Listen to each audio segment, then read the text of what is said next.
আসসালামু আলাইকুম। আশা করি সকলেই ভালো আছেন। প্রিয় চাকরি প্রত্যাশী ভাই বোনেরা, শিল্প মন্ত্রণালয়ের নিয়োগ সার্কুলার প্রকাশ করা হয়েছে। তো এই শিল্প মন্ত্রণালয়ের নিয়োগ সার্কুলারটা কিন্তু এখনো চলমান রয়েছে। তো আপনারা যারা সরকারি চাকরির আবেদন করে থাকেন, আবেদন খুঁজে থাকেন, আপনারা কিন্তু এই সার্কুলারটা দেখতে পারেন। এটাতে কিন্তু বর্তমান আবেদন চলমান রয়েছে।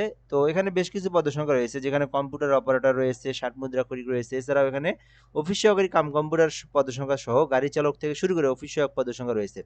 তো এই সার্কুলারটা সম্পর্কে বিস্তারিত আলোচনা করা হবে। এখানে পদের নাম, পদের সংখ্যা, বেতন স্কেল, কিভাবে আপনারা আবেদন করবেন, সকল কিছু আপনাদেরকে দেখানো হবে। সম্পূর্ণ ভিডিওটা শেষ পর্যন্ত ধৈর্য সহকারে দেখবেন, তাহলে আপনি শিল্প মন্ত্রণালয়ের নিয়োগ সার্কুলারটা সম্পর্কে জানতে ও বুঝতে পারবেন।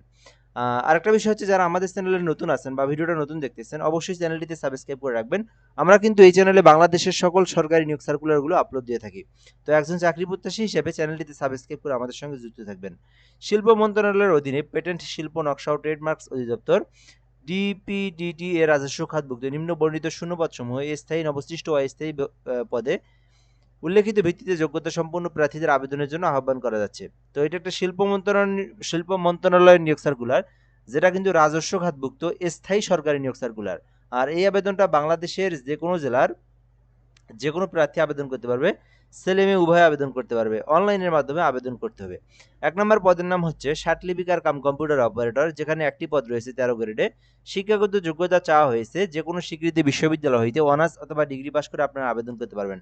তো যারা অনার্স পাস করছেন আবার ডিগ্রি পাস করে সরকারি চাকরির আবেদনগুলো খুঁজে থাকেন, আপনারা কিন্তু এই ষাট লিপিকার আবেদন করতে পারেন। আর এখানে কিন্তু ষাট লিপিকার কাম কম্পিউটার অপারেটরের যে এক্সপিরিয়েন্স, সেটা কিন্তু আপনার থাকতে হবে।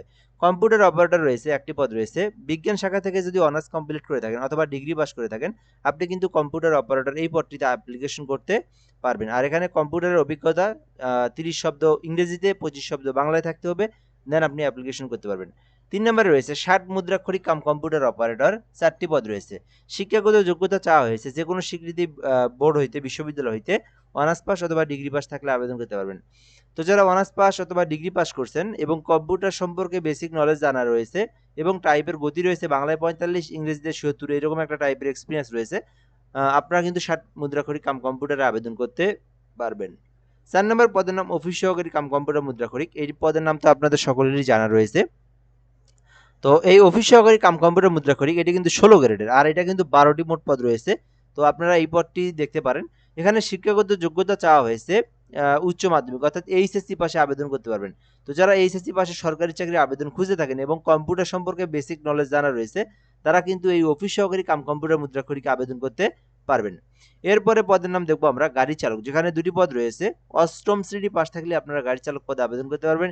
এটিও কিন্তু ১৬ গ্রেড, আর এখানে বৈধ ড্রাইভিং লাইসেন্স থাকলে আবেদন করা যাবে। ডুপ্লিকেটিং মেশিন অপারেটর একটি পদ রয়েছে।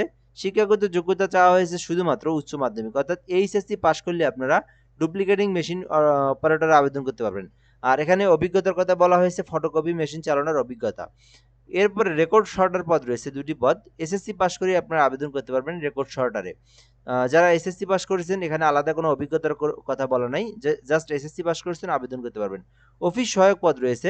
তো মোটামুটি এটা অনেক বড়, যেখানে ৮টি পদ রয়েছে ২০তম গ্রেডের। অফিস সহায়ক ২০তম গ্রেডের ৮টি পদে আবেদন করতে চাইলে শুধুমাত্র SSC pass, just SSC pass করলে আপনি আবেদন করতে পারবেন। নৈশ প্রহরী রয়েছে, অষ্টম শ্রেণী পাশে আবেদন করতে পারবেন। তো এখানে আপনি আপনার শিক্ষাগত যোগ্যতা অনুযায়ী যে পদে ইচ্ছা সেই পদে অ্যাপ্লিকেশন করতে পারবেন। পরবর্তী বিষয়টা দেখব, ১৮ হতে ৩২ বছর পর্যন্ত আপনারা আবেদন করতে পারবেন। সর্বশেষ সরকারি নীতিমালা অনুযায়ী ৩২ বছর পর্যন্ত সরকারি চাকরিতে আবেদন করা যায়। কিভাবে আপনি আবেদন করবেন, আবেদনের প্রসেসটাও দেওয়া আছে। dpdtteletalk.com.bd লিখে সার্চ করতে হবে। সার্চ করলে আবেদনের ফর্ম পেয়ে যাবেন। ওখান থেকে আপনি আপনার সকল তথ্যগুলো পূরণ করে আবেদন করবেন। তো ফার্স্ট অফ অল আপনাদেরকে পার্সোনাল তথ্য পূরণ করতে হবে, এডুকেশনাল কোয়ালিফিকেশন, এবং পরবর্তী স্টেপে গিয়ে ৩০০/৩০০ পিক্সেলের একটা ছবি লাগবে এবং স্বাক্ষর লাগবে। এই ডকুমেন্টগুলো দিয়ে আপনারা নিজেরাই আবেদন করতে পারবেন। যদি আপনার একটা ল্যাপটপ, কম্পিউটার, পিসি থাকে, তো নিজেরাই গুগল অথবা অনলাইনে সার্চ করবেন ডিপিডিটি লিখে, dpdtteletalk.com লিখে সার্চ করলে পেয়ে যাবেন।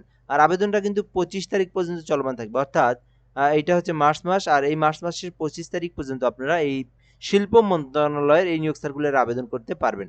আর কত টাকা ফি জমা দিতে হবে এটাও আপনারা দেখবেন এখান থেকে। সরকারি ফি হচ্ছে ১৬ গ্রেডের, যেহেতু এখানে ১৩, ১৪, ১৫, ১৬ গ্রেডের সরকারি ফি হচ্ছে ১১২ টাকা। তো এখানে আপনাদেরকে ১২০ টাকা রিচার্জ দিতে হবে, যেহেতু দুইটা সেমেস্টার হয় ১২০ টাকা খরচ হবে। তো ১ থেকে ৫ এর মধ্যে আবেদন করলে ১২০ টাকা, আর কেউ যদি ৬ থেকে ৯ এর মধ্যে আবেদন করেন তাদেরকে এখানে 56 দেওয়া আছে, অর্থাৎ আপনারা এখানে 65 টাকা রিচার্জ দিবেন। 65 টাকা রিচার্জ দিয়ে আপনারা এই যে 6 থেকে 9 এর মধ্যে আবেদন করলে পেমেন্ট ফি জমা দিতে পারবেন। আরেকটা বিষয় বলে নিই, যারা আমাদের মাধ্যমে আবেদন করে নিতে চান, বাংলাদেশের যেকোনো সরকারি চাকরির আবেদন করতে হোয়াটসঅ্যাপ নাম্বারে এসএমএস করতে পারেন।